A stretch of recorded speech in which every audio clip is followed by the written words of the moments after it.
Mi papá engañó a mi mamá, la dejó y luego intentó ganarse mi cariño con regalos y mentiras. Yo me quedé callado y seguí las reglas. Años después, el tribunal me permitió elegir y sé lo que la gente va a decir, que soy insensible, amargado o cruel por bloquear a mi papá y a sus hijos, que ellos son inocentes, que debería dejar el pasado atrás y pensar en los hermanos. Pero pasé 16 años siendo usado como peón entre personas que adoraban fingir ser las víctimas y ya no voy a jugar ese juego. Si eso me hace el malo, entonces quizás siempre lo he sido. O tal vez soy el único en esta historia que finalmente dijo no. Mi mamá estaba embarazada de mí cuando mi papá decidió empezar a engañarla con Lauren. Él estaba casado, ella era su amiga, ni siquiera esperaron a que yo naciera. Para cuando tomé mi primer respiro ya vivían juntos. Y no mucho después, ella también quedó embarazada. Menos de un año después, intentaron quitármelo primero con la custodia, luego llamando a los servicios de protección infantil diciendo que mi mamá estaba inestable y era peligrosa.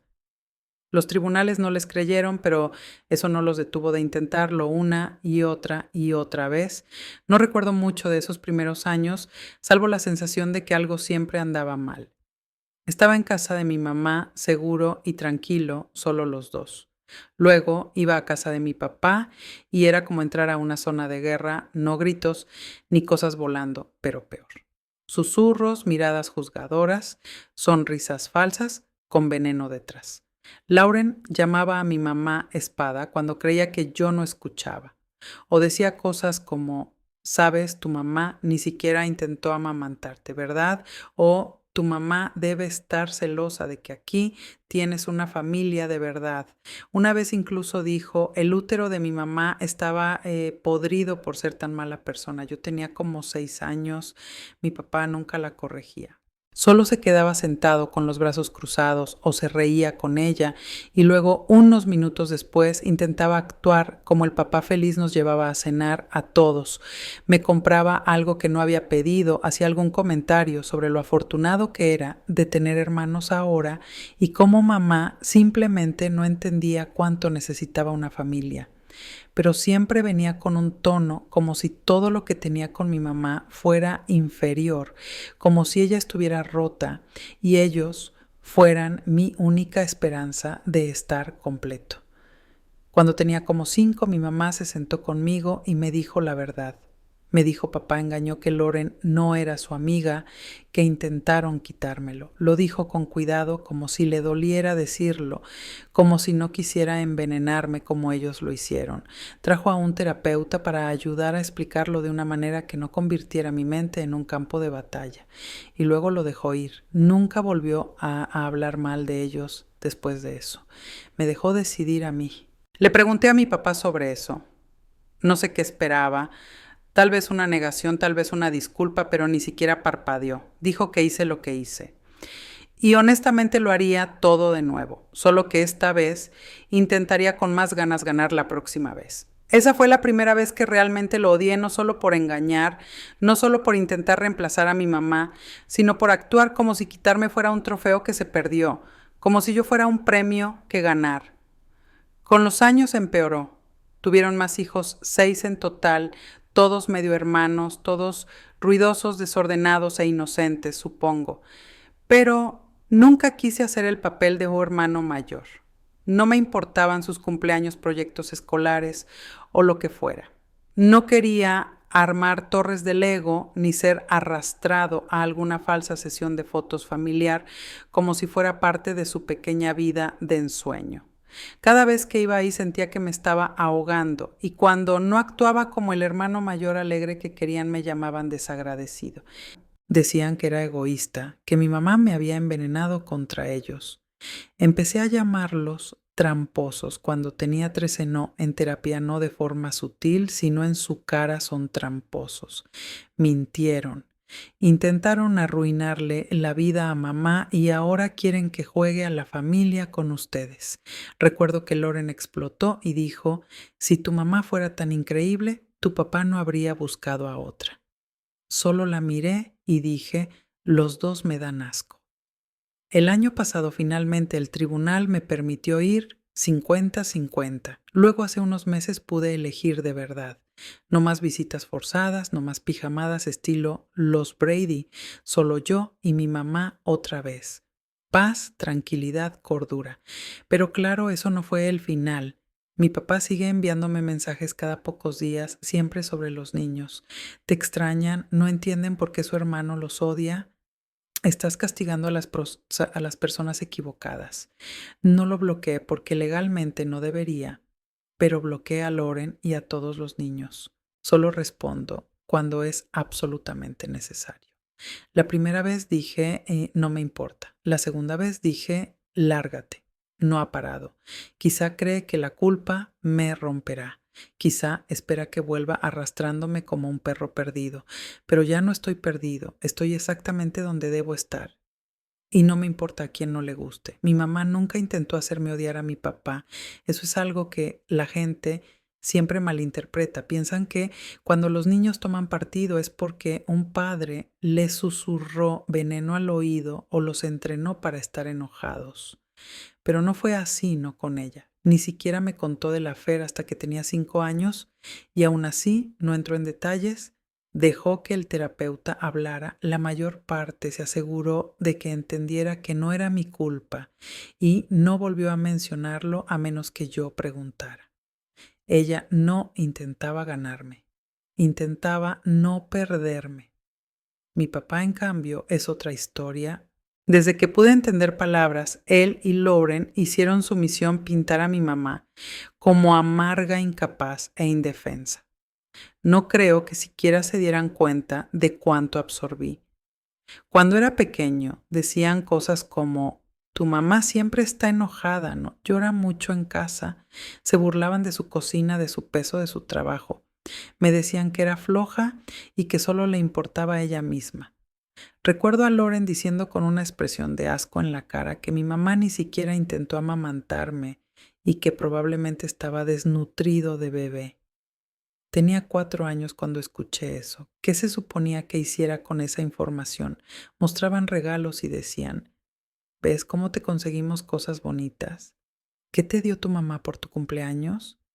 O decían, qué lástima que no le importe lo suficiente para darte una familia de verdad. Y luego estaban los hermanos, siempre los hermanos. A mi papá le encantaba hablar de cómo finalmente tenía hermanos y hermanas que se preocupaban por mí como si antes me faltara algo, como si mi mamá, siendo soltera, significara que estaba incompleto. Era una guerra psicológica, no la ruidosa, sino esa gota a gota que te carcome. Al principio no sabía qué creer. Llegaba a casa con mamá y me preguntaba si realmente era egoísta. Me preguntaba si odiaba al bebé que tuvo Lauren, que era apenas unos meses menor que yo. A veces le preguntaba, ¿te gusta refiriéndome a mi medio hermano? Ella decía, no es mi hijo, pero sigue siendo un niño y no odio a ningún niño. Eso es todo. Sin grandes discursos, sin enojo. Mientras más crecía, más se notaban las grietas. Cuando tenía 8 o 9 años, empecé a notar lo falso que era todo en la casa de mi papá. Lauren publicaba en redes sociales lo bendecida que estaba de ser madrastra. Pero en realidad apenas me miraba a menos que fuera para corregirme algo. Tuvo 6 hijos en 8 años. La casa era un caos, pañales por todos lados, gritos constantes, comida volando, niños llorando, y en medio de todo eso yo esperado para hacer de hermano mayor, para dar ejemplo, para querer a todos por igual. Yo no quería, no podía. El estilo de crianza de mi papá era comprar mi afecto. Un año me compró una consola nueva de videojuegos después de que le dije que quería pasar menos tiempo en su casa como si eso fuera que arreglarlo todo. Otra vez me ofreció llevarme de viaje solo con él.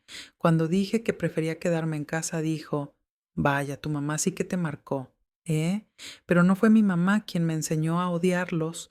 Ellos lo hicieron por su cuenta. Cada cumpleaños, cada fiesta, cada martes cualquiera era otra oportunidad para que Lauren me recordara lo mucho mejor que era su vida. No quieres vivir aquí todo el tiempo. El lugar de tu mamá debe ser aburrido o peor. Sabes, tu mamá intentó alejarte de nosotros, ¿verdad? Quiso borrar a tu papá. Eso no es amor. No eran solo las palabras, era la forma en que me miraban cuando no quería participar. Si no quería tomar fotos familiares, Lauren suspiraba y decía, supongo que hay gente que no quiere pertenecer. Si no quería jugar con los niños más pequeños, decía, sabes que te quieren. Podrías al menos fingir que los quieres también. Fingir. Esa fue la palabra que se me quedó. Todo en esa casa era fingir. Cuando llegué a la secundaria, empecé a rebelarme. Al principio, nada grave, solo quedarme callado cuando hablaban mal de mi mamá. Luego, dejé de agradecerles los regalos que no pedí. Después, dejé de relacionarme con los hermanos por completo. Si alguno venía a abrazarme, lo apartaba suavemente. Si me pedían jugar, decía que no. No era personal, simplemente no podía soportar ser usado como un accesorio en su fantasía. Cuando tenía 13 años estaba enojado, no confundido, ni inseguro, enojado, y empecé a llamar las cosas por su nombre, tramposos, en voz alta. Recuerdo que lo dije una vez en la mesa solo, ustedes son tramposos. No sé por qué actúan como si fueran los buenos. Lauren dejó caer el tenedor. Mi papá se puso rojo. Me dijo que yo ni siquiera había nacido cuando pasó y que no tenía derecho a juzgar. Le respondí que no me importaba. Engañar es engañar y no solo engañaron a mi mamá. También intentaron robarme a mí. Después de eso fue una guerra abierta. Me negué a visitar la casa de Lauren durante el tiempo de custodia de mi papá. Esa casa, por cierto, era un solo edificio, 2 lados, porque mi papá y Lauren se habían separado y reconciliado 2 veces, y aún vivían bajo el mismo techo. Cuando no estaban juntos, había límites invisibles, el cuarto de papá, el de Lauren, los niños divididos en 2 grupos. Era incómodo a más no poder y yo me negaba a seguirles el juego. Le dije a mi papá que si quería verme podía hacerlo en su lado de la casa. A Lauren le parecía horrible. Me decía que estaba destruyendo a la familia, que estaba lastimando a los niños más pequeños, que si los amaba no me comportaría así. Y fue cuando entendí, todo era condicional. Cada muestra de amor, cada gesto amable, cada discurso de nosotros también somos tu familia, venía con una condición. Si interpretaba el papel me querían, si no era el villano. Mi mamá, mientras tanto, solo seguía haciendo lo que siempre hacía, tratando de mantenerme cuerdo. Me metió a terapia no para arreglarme, sino para ayudarme a procesar toda la basura. Cuando dije que ya no quería ir a casa de mi papá, ella no se alegró. Dijo, hagámoslo bien. Y así lo hicimos. Hablamos con el terapeuta, luego con la corte. Aprendí a presentarme como alguien maduro, calmado y en control, incluso cuando quería gritar. El primer cambio en la corte me dio custodia 50-50. Eso fue el comienzo. Luego, cuando cumplí 16, pude tomar la decisión final. Mientras no bloqueara ni silenciara a ninguno de los dos, podía vivir donde quisiera y así lo hice. Empaqué mis cosas, cambié de escuela y me mudé con mi mamá a tiempo completo. No dije adiós. Lo más raro, no me sentí libre de inmediato. Seguía esperando otro mensaje, otra culpa, otra emboscada y llegaron, especialmente de mi papá. Me manda mensajes cada pocos días. Te extrañan. No entienden por qué su hermano los abandonó. No estás siendo justo. Al principio respondía lo justo para demostrar que no estaba violando la orden del tribunal. La primera respuesta fue, no me importa. La segunda, piérdete. Eso fue todo. Él sigue mandándome mensajes, sigue enviando fotos de los niños, a veces manda mensajes de voz del más pequeño llorando y diciendo, ¿dónde está mi nombre? Eso no me da tristeza, ¿ok? Me da rabia. Rabia de que los esté usando igual que a mí. Rabia de que crea que el amor es un arma que puede usar cuando alguien no se comporta como él quiere. Rabia de que todavía no lo entiende. No me perdió por mi mamá, me perdió porque me convirtió en un premio, un espectáculo, un peón. Y ya no voy a jugar más. Ya no se trataba solo de lo que decían, era cómo me miraban. Cada vez que iba a esa casa, cada segundo que no sonreía o fingía interesarme, sentía la mirada de Lauren sobre mí como si fuera un mueble que no combinaba con la decoración.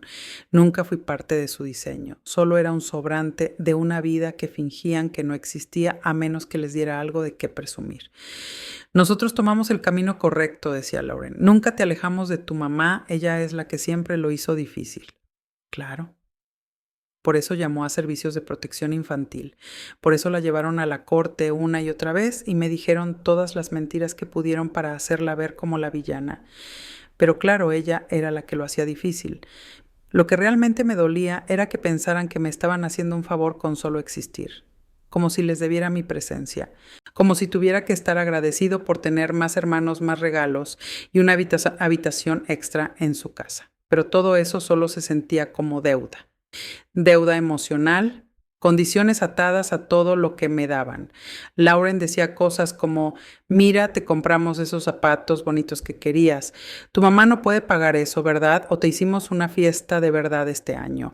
¿Recuerdas el año pasado cuando tu mamá solo hizo cupcakes como si llevaran una cuenta, como si el amor fuera un recibo? Los hermanos no ayudaban, no porque fueran malos niños, sino porque siempre los usaban en mi contra. Trataba de mantener la distancia, de quedarme callado y distante, y de alguna forma eso se volvía un acto de violencia para ellos. Lauren me pedía que cuidara a los niños y cuando decía que no lloraba, no exagero, realmente lloraba.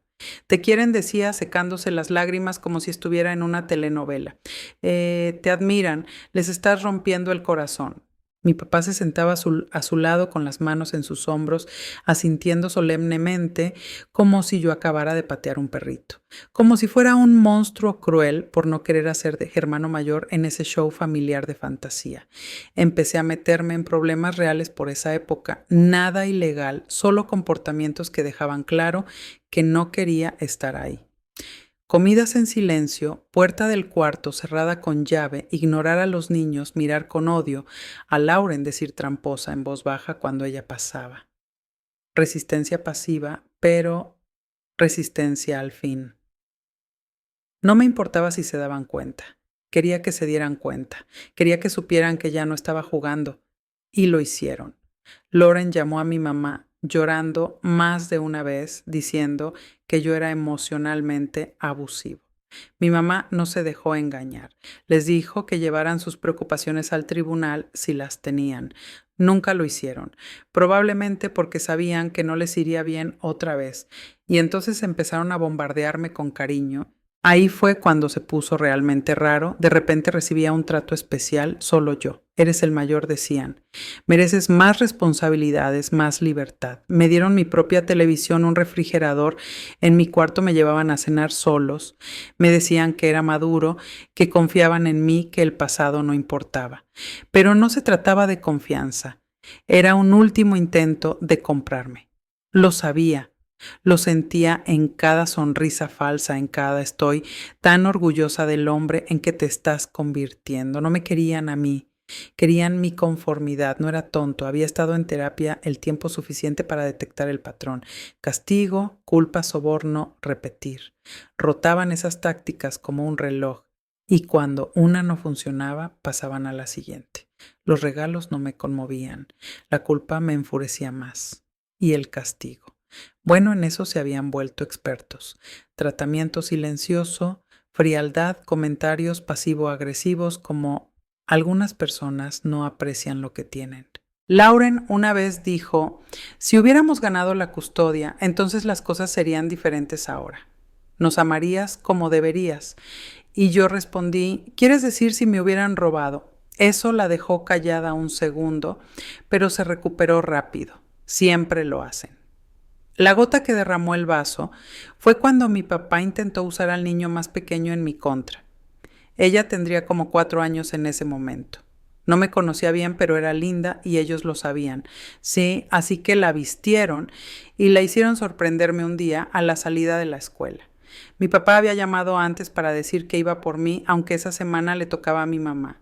Salí de la escuela y lo vi sosteniendo a la niña, saludando como si fuéramos una feliz reunión familiar. Ni siquiera me detuve. Solo saqué mi teléfono, llamé a mi mamá y dije, él está aquí, ven por mí. Luego me senté en la banqueta y esperé ignorando todo lo que decía. Eso no le cayó bien. Esa noche me mandó un mensaje largo con párrafos. Dijo que lo humillé, que lastimé los sentimientos de la niña, que me comportaba como un extraño. Dijo, te estás volviendo una persona amarga y fría y no sé por qué. Respondí con 2 palabras. Pregunta a Lauren. No respondió después de eso. No por una semana. De todos modos, cuando el tribunal finalmente me dio la opción de elegir dónde vivir, mi terapeuta me advirtió que no fuera al extremo. Me dijo que sería mejor actuar con calma, madurez y respeto, me dijo que los jueces responden a la compostura, no a la ira. Así que jugué el juego, dejé los comentarios sarcásticos y la agresión pasiva. No hablé con los hermanos, pero tampoco exploté. Cuando llegó el momento, dije lo mío en la corte sin emoción, solo hechos, y conseguí lo que quería, libertad. Creo que pensaron que todavía los visitaría. No lo hice ni una sola vez. Ahí empezó la verdadera campaña de culpa. Los mensajes cambiaron de "te extrañamos" a "ellos te extrañan".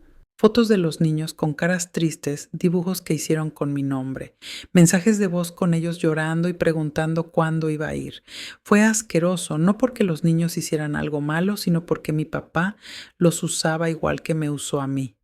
Arma su inocencia lanzándola en mi cara como una granada y él pensó que funcionaría, que escucharía sus voces pequeñas y me derretiría, que volvería corriendo y pediría perdón por haber crecido un poco de carácter. No lo hice. Bloqueé a Loren, bloqueé a los niños, solo dejé a mi papá sin bloquear porque la corte lo exigía, pero ignoré la mayoría de sus mensajes.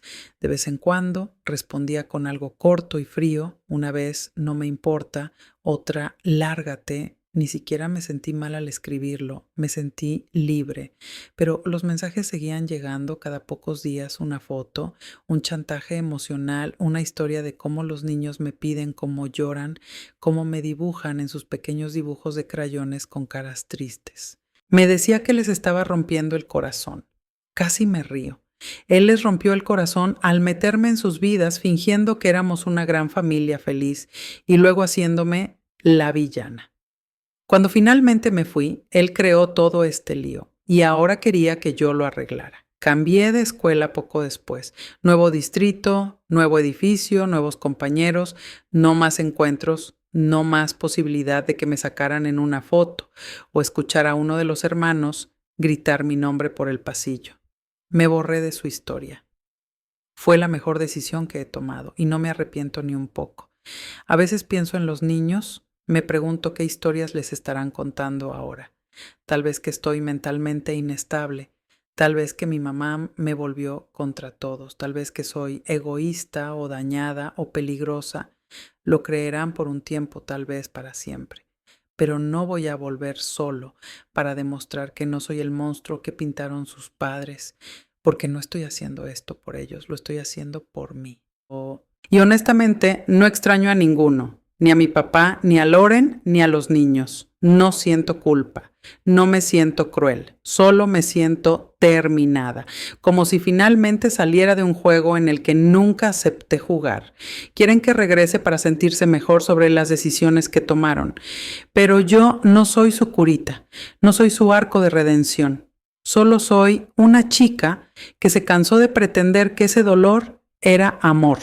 Me han dicho que debería ser más empática, que los niños no eligieron nada de esto, que merecen una relación conmigo. Pero ¿dónde estaba esa empatía cuando tenía 5 años y me decían que mi mamá no valía nada?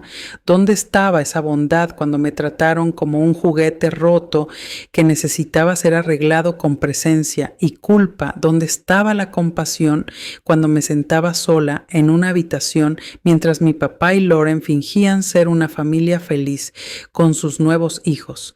No recibí empatía. Recibí silencio, recibí mentiras, recibí presión. Y ahora quieren sacar provecho de una versión de mí que ya no existe. No soy insensible. Solo estoy lo suficientemente curada para saber que no le debo nada a nadie. Y si cortar con toda esa parte de la familia es lo que se necesita para finalmente respirar, entonces tomaré el aire y los dejaré ahogarse en la ausencia. Sucedió un miércoles. Nada especial, sin audiencia, sin pelea fuerte, sin ningún evento importante, solo un día normal de escuela.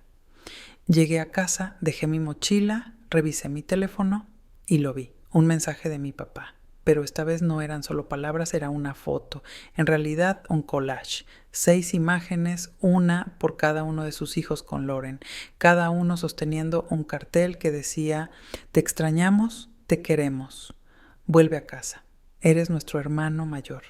Lo miré por mucho tiempo, no porque me conmoviera, sino porque me dejó atónita lo calculado que era. La iluminación perfecta, los carteles claramente hechos para ese propósito, letra prolija probablemente de Loren. Los niños sonreían, no lloraban, no parecían devastados, solo posaban como si fuera un proyecto escolar. La última imagen del collage era la más pequeña, sosteniendo un dibujo hecho con crayones. Estaban todos en él muñecos de palitos, ella, los otros hermanos, mamá, papá y yo, excepto que yo tenía el ceño fruncido y ojos en X. Sobre la imagen, con un marcador rosa torpe, estaba escrito: ¿por qué te fuiste? Ese era para romperme. Sé que así fue. Casi podía oír la voz de Loren detrás de la cámara. Ahora sosténganlo y sonrían para su hermano mayor. No respondí, no de inmediato. Dejé el teléfono, fui a la cocina, hice un sándwich, lo comí despacio, miré el refrigerador sin pensar en nada, solo flotando, desconectada. Cuando terminé volví, me senté al borde de la cama, tomé el teléfono otra vez y escribí 2 palabras: eres asqueroso. No presioné enviar. Lo miré luego, lo borré, lo reescribí. Esta vez, deja de usar a tus hijos como armas. También lo borré. Entonces me decidí por algo aún más simple, frío y cierto, no me importa. Y presioné enviar. 10 minutos después respondió: están destrozados. Otro mensaje: estás siendo cruel. Otro: un día lamentarás alejarlos. Aún estás legalmente obligados a mantener comunicación. No me hagas llevar esto a la corte. Y ese fue el momento. No los mensajes, no las fotos, ni siquiera la amenaza velada. Fue ese último mensaje: no me hagas llevar esto a la corte, como si yo fuera un criminal de poca monta al que podía amenazar para que lo amara. Ahí fue cuando la última chispa de cuidado en mi pecho se apagó para siempre. Fue cuando me di cuenta de que mi papá no quería que yo estuviera bien. Él quería que yo actuara bien. Quería que me presentara, sonriera, dijera lo correcto, hiciera el papel adecuado para poder señalarme y decir: mira, no soy un mal padre, él todavía me habla. No respondí después de eso. No hacía falta. No había nada más que decir, pero no estaba insensible. Ojalá lo estuviera. Estaba temblando no de tristeza, sino de rabia. Rabia pura, hirviente, que revuelve el estómago. Quería gritar, quería romper algo, quería ir hasta allá y preguntarle cara a cara cómo podía mirarse al espejo y creerse la víctima. Quería preguntarle a Loren cómo podía darle esos carteles a esos niños y pensar que eso era amor, pero no hice nada de eso. Me senté dejando que todo ardiera, dejando que la verdad se asentara como veneno en mi sangre. Nunca van a parar a menos que yo los detenga. Esa noche desbloqueé a Loren, no para hablar, solo para enviar un mensaje. Decía: no soy tu hijo, no soy su hermano, no quiero una relación, nunca me contactes de nuevo. Luego la bloqueé otra vez. Pensé que eso sería el fin, pero claro, no lo fue. 2 días después recibí un mensaje de voz de mi papá. Lo puse en altavoz en mi cuarto, quedándome completamente quieto. Empezó con él, respirando pesado, como tratando de mantenerse calmado. Luego vino la actuación. No sé qué te ha pasado, dijo. Este no es el hijo que crié. Solías ser amable, solías importar. Ahora todo lo que haces es alejar a la gente. Me preocupo por ti, de verdad. Creo que tu mamá te está llenando la cabeza de odio y vas a despertar un día solo sin nadie, ni siquiera tus hermanos. Y no será culpa nuestra, será tuya. Luego silencio, luego una voz más baja. Espero que algún día entiendas lo que has dejado oír. Ni siquiera parpadeé, no esta vez. Borré el mensaje, apagué el teléfono y miré al techo. No porque me sintiera abrumado, sino porque me sentí limpio. Vacío tal vez, pero limpio. Como si algo dentro de mí finalmente hubiera sido cortado el tumor, la podredumbre, la mentira de que tal vez, de alguna forma, un día mi papá se convertiría en el tipo de hombre que dice: lo siento, el tipo que dice: te hice daño, lo veo ahora, me equivoqué, nunca lo haría, y Loren nunca lo haría. Y los niños, bueno, creerían la versión de mí que les dieran, estarían bien. Esa fue la noche en que tomé la decisión final. No más mensajes, no más revisar mensajes, no más esperar decencia. No iba a dejar que me manipularan con fotos sonrientes y dibujos tristes de crayón. No iba a ser obligado a fingir afecto solo para que un hombre roto se sintiera completo. Bloqueé su número, ahí fue cuando comenzó el silencio, no solo de él. Por dentro yo también, y no fue vacío, no fue aterrador. Fue tranquilo, en paz, como si finalmente pudiera escucharme pensar, sin que su voz llenara cada rincón de mi cerebro. Como si no le debiera a nadie más explicaciones, disculpas o justificaciones. Le conté a mi mamá lo que había hecho. No dijo mucho, solo me abrazó largo y fuerte. Sin preguntas, sin regaños. Solo me sostuvo, como si todavía fuera un niño, y dijo: «Estoy orgullosa de ti». Eso significó más que cualquier fotocartel o mensaje alguna vez podría. La gente piensa que los grandes puntos de quiebre en la vida vienen con gritos, llanto, golpes de puerta. Pero a veces es más silencioso que eso, solo un chico solo en su cuarto decidiendo que ya no va a seguir fingiendo y que lo dice en serio. Ya han pasado algunos meses, no más mensajes, no más fotos, no más culpa disfrazada de amor, solo silencio.